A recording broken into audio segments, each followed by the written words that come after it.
everyone. Welcome to another one of those random chapters that's not exercise based, but now we're talking more nutrition based. So we're going to go chapter 10 of the Essentials for the Certified Personal Trainer for the National Academy of Sports Medicine, aka Nasm. All right. So this one here, just going to look a little bit deeper into supplementation. There used to be a thing back, I want to say maybe, I forget when I got my first personal training certification, but they were really adamant about supplementation and not providing guidelines for supplementation. And that has changed. And I think it's the right move.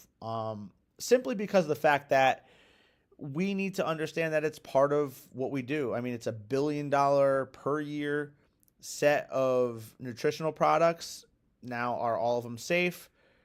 No, but it's one of those things where that's where we can take it, making sure that we give safe and appropriate guidelines, safe and appropriate options for those who are looking to maintain positive health. All right. So chapter 10, all about that supplementation. Let's get rocking. So what are we talking about? Dietary supplements, right? Anything that is intended to supplement the diet, anything above what your diet is that contains vitamins, minerals, it can contain herbs, botanicals, it can be amino acid based, so proteins, it can be anything that is there that is helping to supplement the diet. So if it's not any of those vitamins, minerals, herbs, botanicals, amino acids, anything else, metabolites that are there, concentrations, extracts, all of those things are part of that supplementation.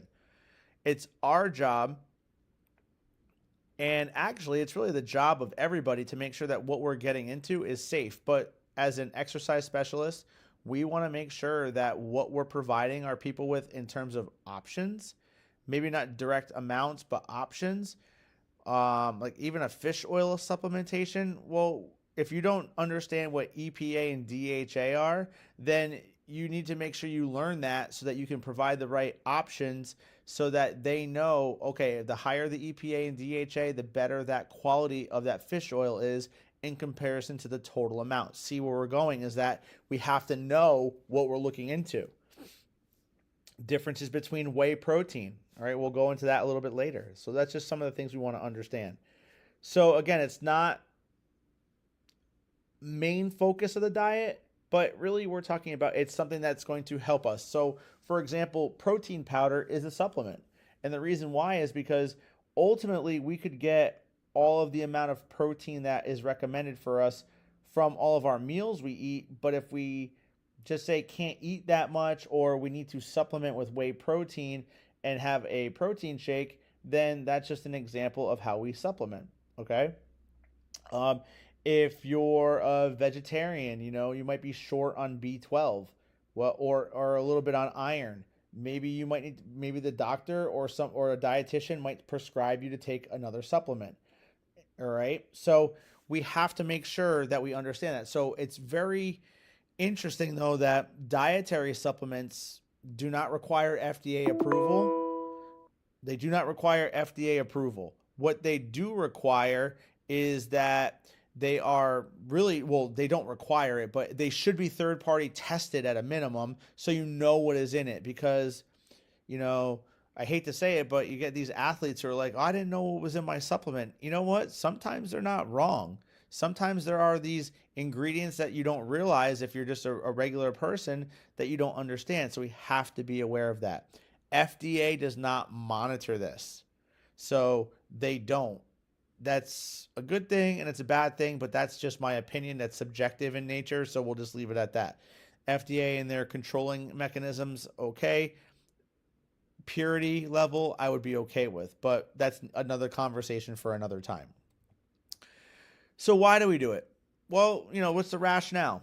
All right. Well, there's reasons that really they differ because of generational prospects. Younger demographics are looking for, like it says here, weight management, body composition, immunity, energy, and then obviously aesthetics. Okay. The older demographics are looking to fill in gaps that are caused by missing components, or maybe they can't get enough calcium in a day to help with their bones. All right, that's just one example, so they have to fill in that gap. If it's a postmenopausal woman, she probably should be supplementing with another calcium source, like just a simple pill. All right, a simple pill that comes from a supplement bottle. All right. So also what can happen is, not even age groups, but just an ability to, recover faster, right? After an injury, all right, that can occur. It can help with, mental cognition and attention, okay? And it can improve upon performance outcomes, and there's that body comp, okay? So we need to be aware that supplements are good, all right, but they need to be made, especially like it says here, with pregnancy, with health needs, with anything that counteract prescription medications, a physician needs to be involved in that process. Okay. So for us, we need to be making sure that we get some sort of order from the physician that would be appropriate, especially for somebody from a special population. So we have to be aware of that. It's going to be the physician that you want to work with, or if you work with a physician anyway, ask them the question about XYZ supplement, and then they can say no or yes. But then you also need to make sure you know their background. You need to know if they're taking any medications, so on and so forth. Other parts here, provide essential nutrients, and then we have to be very careful about the safety part of everything, not just the safety of the supplement, but the safety of the usage. We talked about counteracting drug interactions, which we don't want, but we also want to be aware that certain supplements can lead to toxicity. Not all of them, but some of them can. A lot of times, in most cases, you do excrete them out of your urine or your feces, but for some, we still have to be aware that there is a potential toxicity moment that could occur.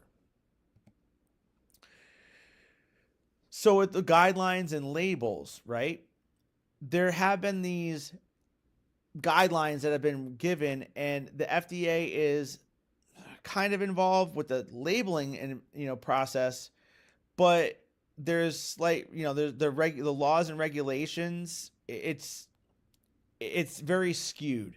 So the FDA doesn't have direct effect, but they do have to make sure that there's certain things like how it's manufactured.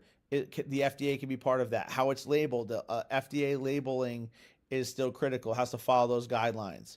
And then brought to or removed from the market, they can still be involved in that with their code of federal regulations.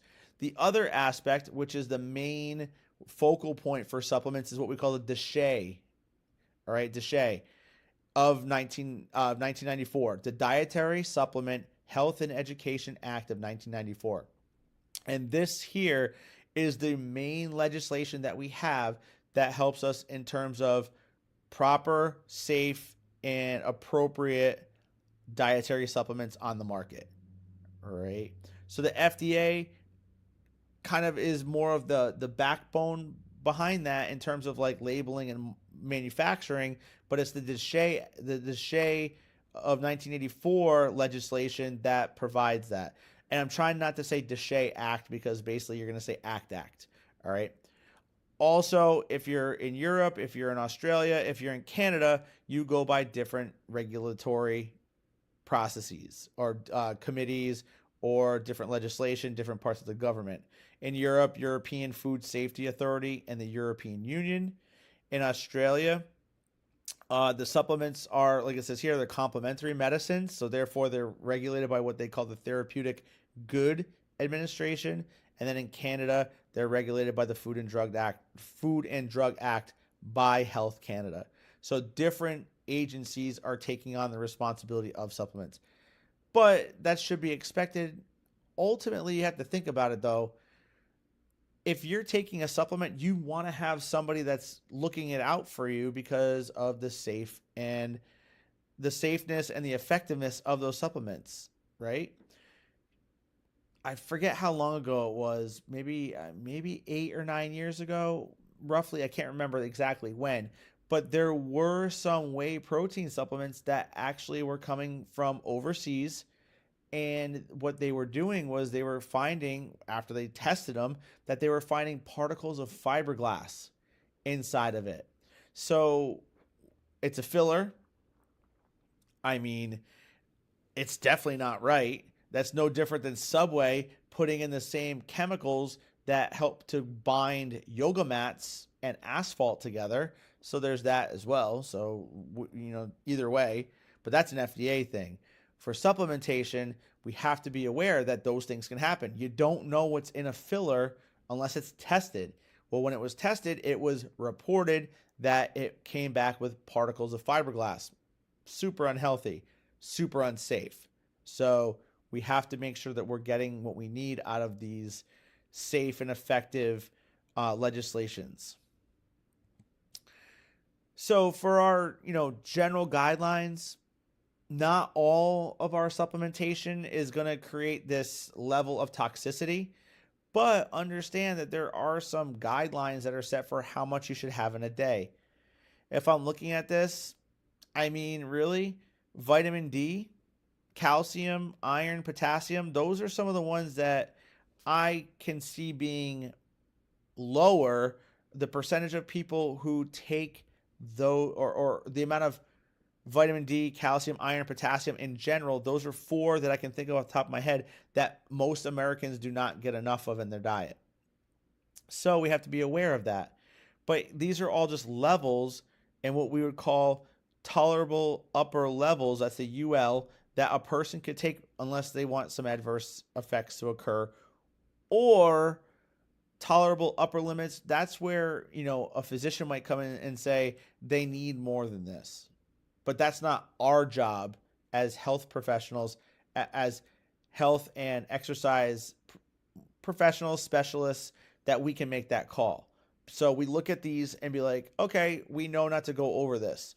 So if a diet is getting what it needs, I mean, really, is it worth supplementing? That's why in my brain, I immediately go to the first thing I think about with that is like a multivitamin. Multivitamins contain, blatantly obvious, they contain multiple vitamins and minerals that are added into one pill.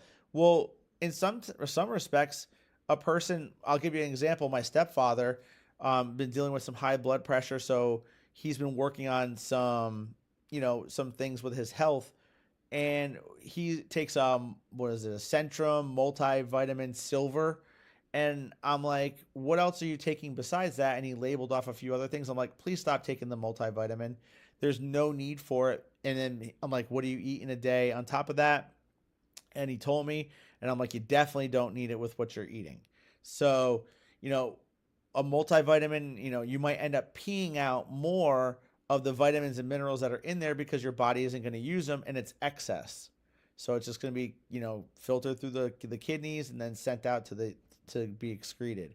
So it's just one of those things where we have to be paying attention to these daily values and these upper limits, because going over them, it's not going to be beneficial. Vitamin C, for example, let's be honest. Well, actually here, I'm actually falling in the right category. That 2,000 milligrams is an upper limit, and it's basically your tolerable upper limit. Anything over that, I mean, you've heard of doctors prescribing individuals 3,000 to 5,000 milligrams, or what ends up being 3 to 5 grams of vitamin C, when they're sick, mega dosing. That's different because vitamin C is, we'll talk about it in a little bit, a water-soluble vitamin. So anything else the body doesn't use, it pees out, right? So that's where we have to be aware of these particulars and which ones are fat, water, B vitamins, which ones, a C vitamin, obviously. So we'll pay attention to that in a little bit. Same thing here. Take a look. There's your B12. B12, sometimes vegans are a little bit low on that. But if you notice, there is no upper limit. All right, there's no tolerable upper limit or upper level. So if that's the case, B vitamins, we know, they, like I just said, they get excreted out.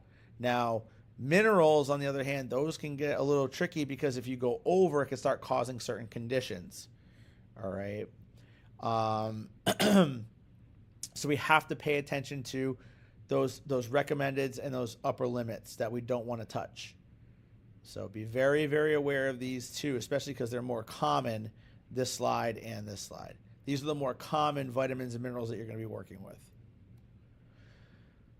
With responsible use, we're talking a lot about stimulants and creatine as an example. Those are two very, very commonly used aspects.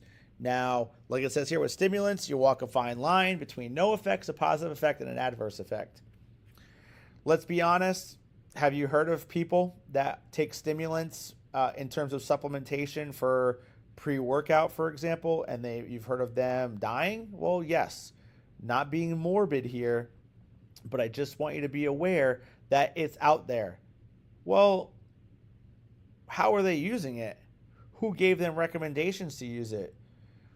I'll tell you right now, I'm very sensitive to caffeine.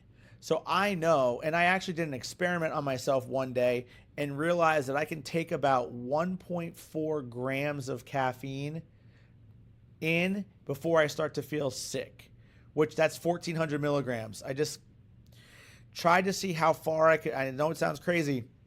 I tried as far as I could go before I started to feel that stomach pain. And it was a combination of a lot of things. It wasn't just coffee. It wasn't, it was a coffee. It was an energy drink. There was other things that went into it. And so I know you're like, oh, this is crazy. But I wanted to see, because I had a conversation with my students in class one day about the amount of caffeine that you would have to consume to get popped for the NCAA, because caffeine is considered a performance enhancing drug at a certain level. And I didn't even make it to, I think, half of what they would consider. So you got to figure, consuming that much caffeine and having in your system, you're probably going to be nauseous more than anything. All right.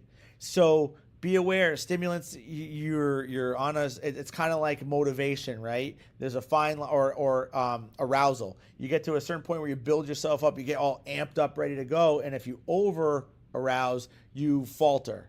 It's the same thing with a stimulant. You get overboard, it'll give you the positive effects until it doesn't. All right. Creatine, on the other hand, it is the number one most studied supplement on the market. I want to say probably by a landslide, because it just, for years, it was thought that creatine was going to cause massive health complications. I remember reading in magazines when I was in high school that creatine has a potential to put holes in your stomach, and then that's been disproven. So don't repeat that, please. But just understand that this is where the myths and misconceptions come into many things. So we want to be aware of that. All right, but what we're saying here is that regulations exist. It's hard to contain them, but we want to make sure that we don't abuse. Now, I hate to bring these up, but there was a military individual. I remember this story very clearly. He was taking a stimulant. He was taking I forget the name of it, but it was what was in Jack 3D back in the day when that was really prevalent. And so he was taking it, and he actually took too much of it. And it's really really sad, because you're trying to do it for the right reason, but ultimately you're overdoing what really is supposed to be a positive effect. So the aspect of it is we have to know what's in it. So Jack 3D had what was called DMAA in it, dimethylamine, and that was DMAA. Now that's been banned, and you really can't. If you find that in supplements, you got to be very careful. Now, typically you can't find them on the general market, but there may be something that's out there that contains it. Just be aware. So you have to be aware that those things can occur. Creatine, readily available, multiple different types. Really, honestly, the best way that I've seen through research is just a straight creatine dehydrase, and that really is it's one of those things where you don't have to go crazy with like these ethyls or anything like that. So, and I think I said it wrong before, but it's not It's creatine monohydrate. I don't know why I said the previous one, but creatine monohydrate is the normal one. I have that on my shelf. Use it when I want to kind of go through like I want to say a growth phase, because it does help. Now, there has been some association with bloating and other effects like that, but creatine is safe, okay? Very good for helping with lean muscle, but it does help with retaining water, so make sure you're hydrated properly with that. So here's our guidelines. Here's some 6 steps right here. Do not, I actually just going to kind of go through the first couple. Do not use or recommend supplements without first checking labels or reviewing them. Pretty straightforward. Try to avoid exceeding the recommended dosage. Now, that was what I was getting at with that military personnel who ended up dying from taking too much of that Jack 3D. I mean, come to find out, he had taken multiple scoops of it. And I believe with Jack 3D, you're supposed to start, I remember vaguely, it was like you start with a quarter or a half of a scoop, which is very little, and then you build up your tolerance, but do not exceed 1, right? Same thing with a Monster energy drink. You're really not, I believe the label even tells you do not consume more than 3 of these in a day. So it's giving you the warning right there. Look for supplements with fully disclosed lists of active ingredients. Yes. The problem is, like, it gives you the next statement. I'm going to read this, even though it's, more. Avoid proprietary blends. Unless the proprietary blend is listed for you, stay away, because you don't know what's in it. And that becomes a problem, especially for people who are getting drug tested for like a sport, for performance enhancing drugs. It's one of those things where you don't want to get involved with it because they're not showing you what a proprietary blend is. And that's where we can get ourselves and our people we're working with in trouble. Do not recommend supplements to those younger than 18. Get a physician involved with that. Different dietary supplements should not be taken together or stacked without reasonable certainty. Yeah, that gets a fine line, but you can check interactions. I don't remember if it was drugs.com where you can go and see interactions of different things, and I think supplements might be on that list as well, so you can always check it. And then those with medical conditions should be weary of dietary supplements, but they should ask before they take. Don't take, then ask. Okay? So with the labels look, really the labels are pretty much what the FDA recommends for all nutritional products. Pause it here, look at what the requirements are, but there's going to be some options that you're going to see. Typically, it doesn't look like this, but these are the values that you're going to find. Just like a food nutrition label, right? Also, there are going to be some allergens, may contain peanuts, may contain whey protein, may contain lactose, blah, blah, blah. So that might be there. You're going to want to keep paying attention to this because you want to see what is there. All right. But the nutrition labels should be giving you some sort of idea. Left-hand side protein powder, right-hand side calcium. You can see it does look like a nutrition label from a food product. And that's correct. It gives you the serving size, how many servings per container. Sometimes you need to, don't trick yourself. Pay attention. Look, especially with the right-hand side, because that's a pill form, a soft gel. So you're like, oh yeah, I'm buying this bottle. It's got 60 soft gels in it, or 60 gummies, or 60 pills, or tablets, right? But then you're like, oh, that's going to get me through 60 days. Then you realize, oh, I have to take 3 at a time. Well, you're only getting a 20-day supplement, right? So you need to pay attention to your serving size to know how much you need to buy, and is it really worth it? Is there another option that gives the same amount? That can be critical. Same thing with your supplements. One of the things that we always want to pay attention to with our protein supplements, and this goes by quality, is if you look at the amount of the serving size, which is 25 grams, and its protein content is 18 grams. If we took a calculator out, which I'm just going to pull it out right now on my phone here, but 18 grams of protein divided by 25 is 0.72 or 72%. That means that serving contains about 72% protein. That number, the higher it is to 100%, the better quality it is, the more bioavailability there is, the more protein you're going to get, basically more bang for your buck. That's what we're looking for here. If you notice, here we go. This one here has a proprietary blend, but it tells you what it is. Organic pea protein, organic hemp protein, organic goji berry. Well, here's the reason why that is. This is exactly what I was just referring to. I said that 18 grams of protein divided by the serving size of 25 grams, which is one scoop, that right there indicates that it's a 72% quality per se.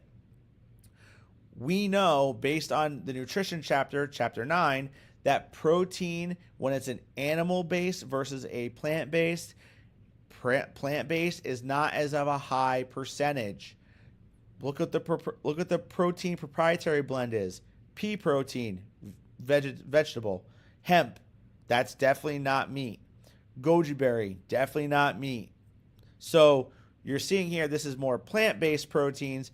Therefore, you're ending up with a lower percentage. Therefore, the bioavailability per scoop is lower. This is just a UK versus a US. Left-hand side US, right-hand side UK. You can see how there's a slight difference in them, but they give a little bit bigger and better of a profile of what the whole output is of their nutrients, meaning the bottom, more of the vitamins and minerals. Here on the left side, they're trying to showcase more of the calcium and vitamin D, so it just depends on what the supplement is that we're looking at. But these are two different aspects. All right, we are looking for something that contains a little bit more information, and sometimes the US version doesn't, but it may not always be needed. So with good manufacturing process, we talked about the quality, now we're talking about the manufacturing. Now, if you look here on the right-hand side, it says certifying body, and then it goes back over to the left side as well. Third-party verifications, which are what we call the certifying body. Now you have Informed Choice, you have NSF, you have NSF for Sport, USP, BSCG. All of those are testing for quality, but only a few of them test for banned substances. So if you're working with an athlete and they're asking you what's some good ones to get into, definitely make sure that you're looking for those that are and usually they have a label on them that states that they're that company. NSF will have on the bottle, it'll say NSF or NSF for Sport. USP, I know for a fact that USP is on. I just bought some fish oil, and it's a very big tag on there, shows it. Informed Choice, very big tag on the label, shows it. So you have to just pay attention to those ones, especially if you're working for people who are going to get blood tested, PE tested, whatever. That might be very important for them. All right, and they're there. So sometimes you might have to pay a little bit more money, but if you're working with somebody who makes money, number one, let them know you're better off spending a little bit more because you're not going to lose any, and you're not going to lose like a contract because you got tested. Or if you're working with college level individuals, same thing. You don't want to lose a scholarship because they're getting popped for, next thing you know, you didn't realize you had a constituent of amphetamine inside of it. Health supplements come in a couple different categories, more broad, health and performance supplementation or supplements. All right. Among all supplement users, at least 70% are using a multi. Very frustrating to hear, but sometimes it might be needed. I'm just saying in most aspects, we do not need to take a multi. So just be aware that, that might be a thing. This number increases to 83% between the groups of 18 to 34-year-olds. So maybe that's why I'm the way I am, because I'm 41. But you get the idea that, they're prevalent. So maybe save somebody $20 every month or so, and maybe they don't need to be using it. But again, that's neither here nor there. It's not my choice. It's just I'm giving you the info for it. So yeah, really your health supplements are more about overall wellness, well-being, where performance is more about getting you to the right performance level, the right body comp, the right weight management. All right. The other thing too, performance supplementation, you might hear also ergogenic aids, legal ergogenic aids, so or non-steroid ergogenic aids. Those are going to be what you're going to be using for performance bases. Your vitamin and mineral supplementation, this is kind of what I was referring to before. Fat soluble versus water soluble, specific vitamins and minerals that we need to be aware of. Now, fat soluble vitamins, A, D, E, and K. I had a student probably about 5 or 6 years ago. She was really big about making acronyms into words. So attic, she always thought about, I don't want to be in the attic because of the fact that fat soluble vitamins can be toxic at certain levels, and no one wants to spend time in an attic, right? So vitamin A, D, E, and K, they all have very good qualities for us in terms of our health, but we don't want to overdo it. Reason why? Fat soluble. They don't break down in water. So basically they're aquaphobic, and therefore they do not break down the same way that a water soluble on the next page is all about. So we have to make sure that these are used effectively and safely to avoid toxicity. Water soluble vitamins, there you go. There's your B complexes and your C. You can take these to a, vitamin C, you can take vitamin C to a certain level. It can still cause some stomach discomfort, but it's not going to cause toxicity where you will potentially die, or have some major adverse side effects. So, but again, what did I say before? The B complex and vitamin C, you take too much of it, it's just going to get thrown out into your urine. That's why, again, multivitamins sometimes can be for the birds. There's all of your B vitamins all in one shot. So if you're taking a B complex, this is what you're getting, all right? And this is also what you're going to see as a positive.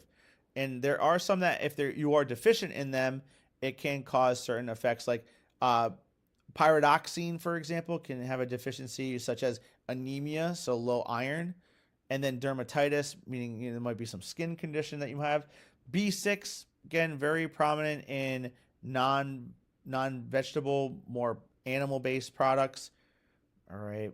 So just be aware that these are your B complex vitamins. This is what when we say this is our B complex, this is why. Minerals, there are 16 essential minerals. 14 of them are required on nutrition and supplement labels.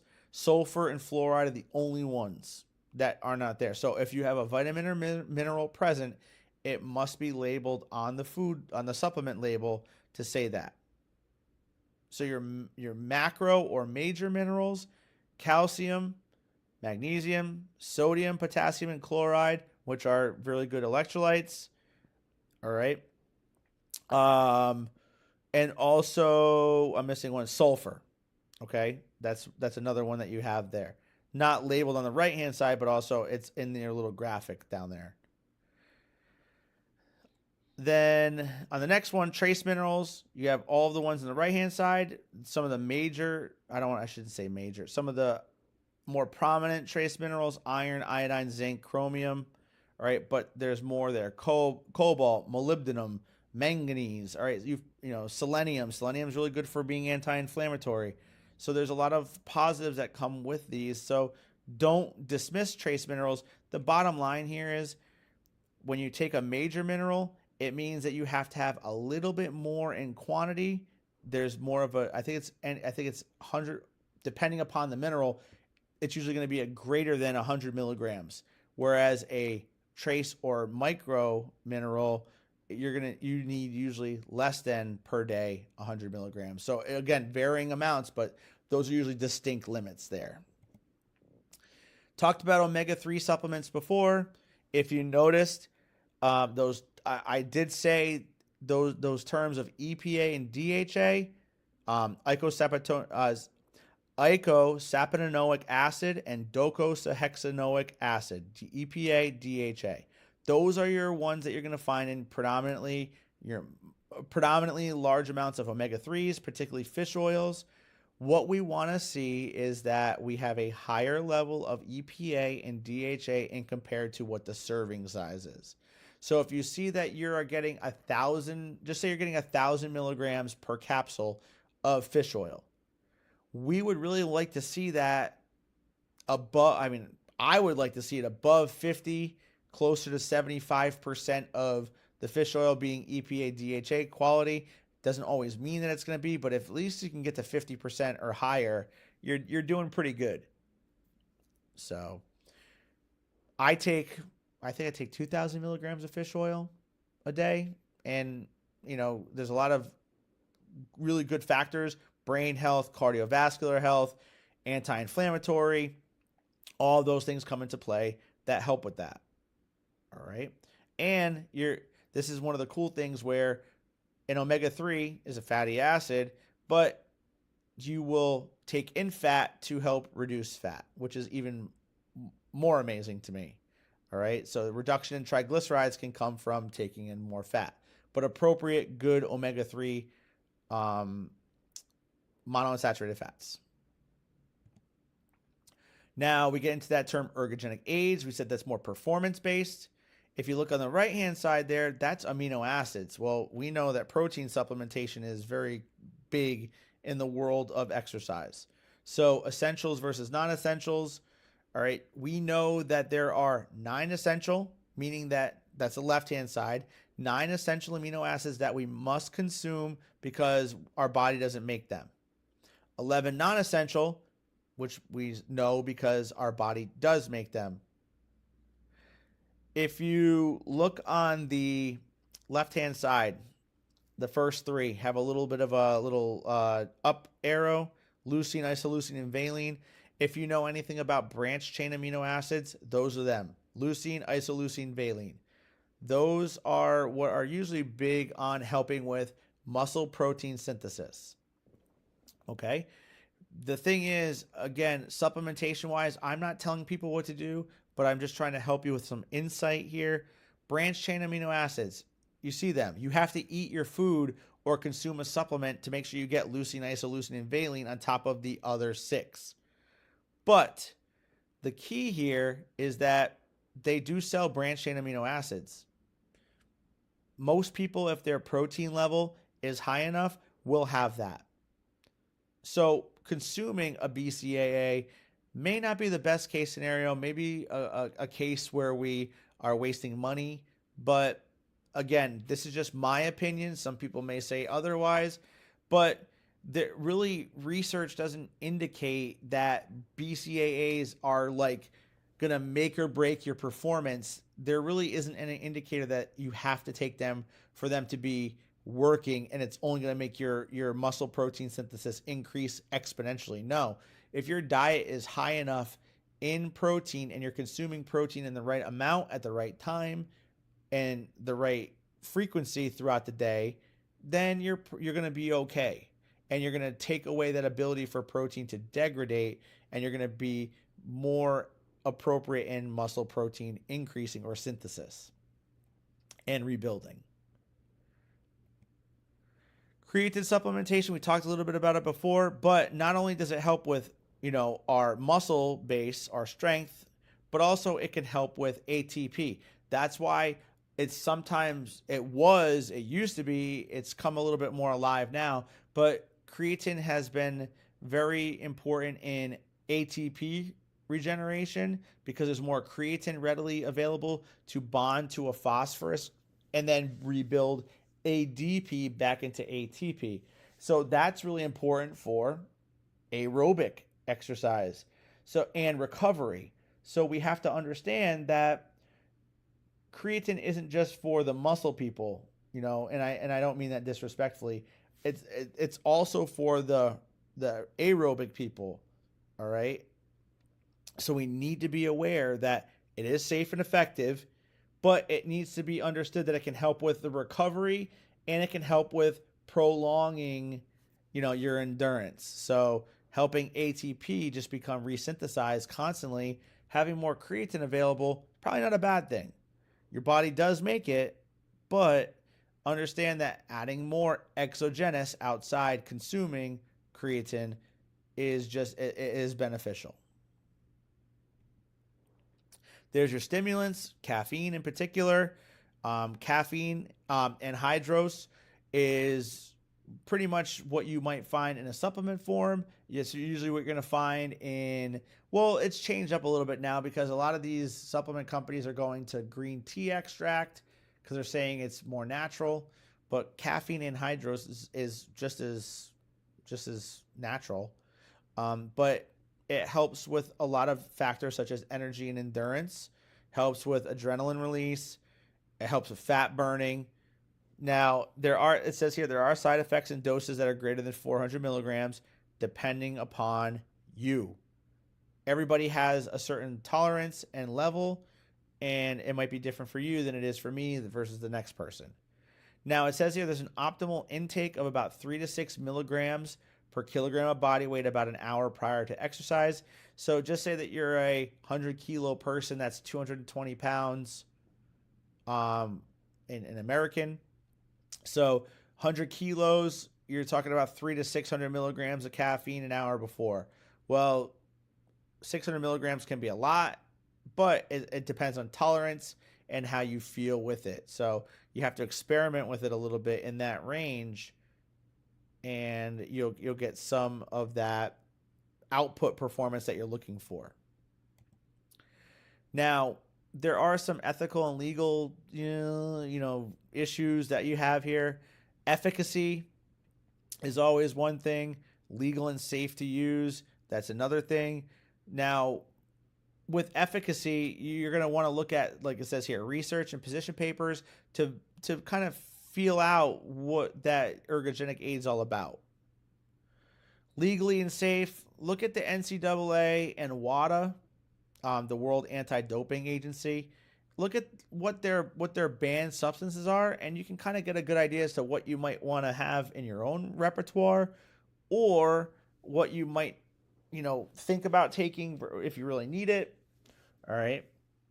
And then obviously contamination purposes, make sure that they're verified by third-party testing. That's your informed choice. That's your NSF. All right. Look for those product labels that have those little informed choice or NSF buttons on them. And then with banned substances, there's DMAA. I just talked about that. And ephedra is off the market. If products contain ephedra, it's not the ephedra that you're thinking of. It's a different variant of it. So they're trying to market it as have it, but a lot of these that you find on the shelf that say they're ephedra, it's really not the ephedra of old that was getting people sick and potentially dying. All right. But those are banned substances as in stimulants. There's your DMAA. That's the story I was referring to you as, with the military personnel who ended up getting, that died because of too much. Then you get into your steroidal ergogenic aids. Now, there are, like it says here, it's a hormone precursor like testosterone, right? What's its job? Its job is to really get more mass, more strength. And you also have the side effects that come with it. Now, they are there, and they can be potentially life-threatening. That dispute is going to be ongoing for a long time. Is it that it's causing death in people, or is it that there were other factors related to why individuals, are dying that were known steroid users? So personally, this is personal. This is a subjective statement.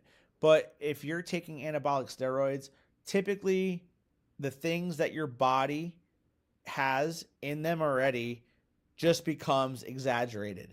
So I hate to say it, but if you're a person who already has acne, it's going to intensify your acne.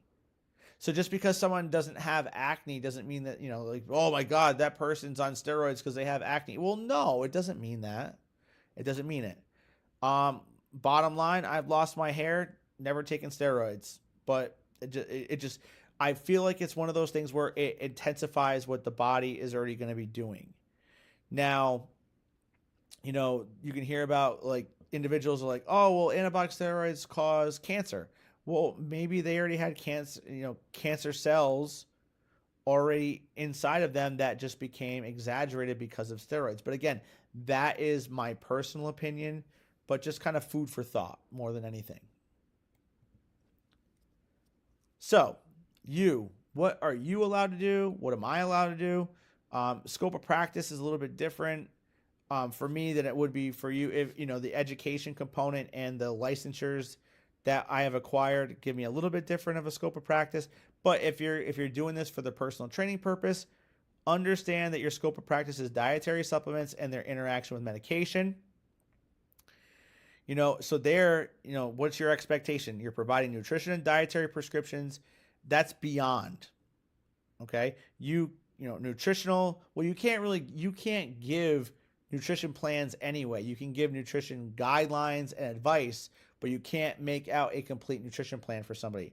Same thing with dietary supplements. You can offer up your information and knowledge, but you cannot say you should be taking it this time of the day at this amount, this many times per week, blah, blah, blah. All right. So at that case, qualified healthcare professionals, registered dietitians, always a good way to start versus having to always go to the doctor. All right. There's that general advice I was talking about, and there's that avoidance of meal plans.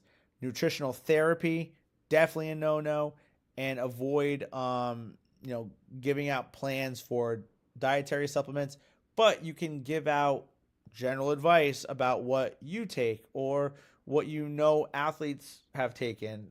So, you're not crossing over boundaries at that point, but it's a very fine line. So just be aware so you don't get yourself into any sort of trouble. So all the way back to the beginning here, supplements. They're a wacky, crazy group of things that you can go through and take, but be careful on what you're going with. Always research before doing. And that's with a lot of things in life, but understand that this one here with supplements, it can be a health hazard if not taken seriously. So thank you for listening to this. I know that there was a lot of added information, but I think that this helps with you to understand and make it go a long way for not just your people, but also for yourself in trying to be safe and effective. All right. So chapter 10, all done. Couple housekeeping things. If you're listening to the end here, these are some of my newer chapters that I'm doing. So kind of offering it up out there to people that there are, for a monetary fee, I'm offering up all of these PowerPoint slides you see in all these videos for each chapter so that you can also have them to go over while you're studying yourself, while you're going through the book to make notes on. So please feel free to reach out to me. Also, follow me on Instagram or Facebook. Don't hesitate. That could be a good place to ask questions if you want. And also, I am going to be starting, and I'm going to create another video for this, but I'm creating a Facebook group it's more for certification preparation for you all to ask questions and have answers to specific parts of the certification that maybe come from not just me or other professionals, but also come from your peers. Okay? So, thank you again for listening. Check out all the other information that I provided, and obviously look at the other videos that are out there too. So have a great day and good luck with your studies.